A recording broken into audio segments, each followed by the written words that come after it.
Hi there, I'm Scott Lowe with ActualTech Media. I'm joined today by Seth Knox, Vice President of Product Marketing with Atlantis. Seth, thank you for being here today. It's great to be here. Great to have you back in our offices. Thank you, I'm happy to be here.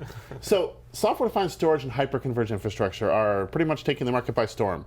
There's lots of different ways that people can choose to deploy these sorts of services, software and appliance-based. Well, we talk about that a little bit. What are your thoughts on the age-old argument, the new Mac versus PC, software versus hardware in software-defined storage and hyperconverged infrastructure? Well, just like Mac versus PC, there's pros and cons to both form factors. So, appliances are great because they're integrated, they're simple, they take out the architectural differences or flexibility that you have with SDS. But on the software side, you can do things like pick whatever hardware you want. There's different architectures that are possible, different percentages of cache. It's much more flexible, but it's not a pre-integrated appliance. So, you give up a little on simplicity, but get a little more on flexibility. And there's some cases where appliances just aren't an option. And they can be used well together in combination too. Do you find organizational size plays any kind of a role in the choice of hardware versus software?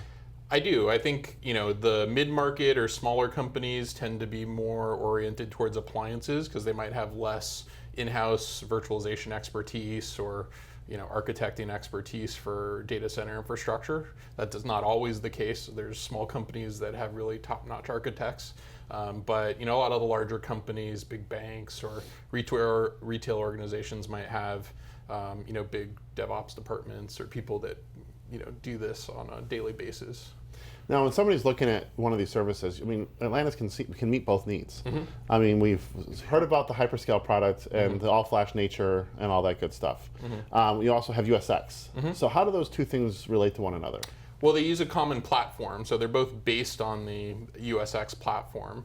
And you have the option of using it as an appliance and having the networking, compute, and storage all integrated and delivered to you pre-integrated. Or you can use the software and kind of build your own architecture with our software. So you have both options. They can work in combination. So you can have part of one use case where you're applying software and one where you're using appliances. It work both ways. Now, what use cases do you think are primary when people are looking? What's the big differentiator here from a use case perspective? Yeah, well, I think Robo is a good one. So remote office, branch office, or distributed data centers. Sometimes people call them micro data centers, where you might have a lot of remote sites. You want the simplicity and the ability to manage it without an on-site IT staff of an appliance at the remote sites, but you might want to do a replication target for backup and recovery at a primary site using SDS because you don't need any of the compute of the appliance there. So you can take any of the storage that you already have in the primary data center and create a replication target out of it from SDS that works in combination with the appliances at the remote sites. Very good. Thank you for this discussion. Thank you.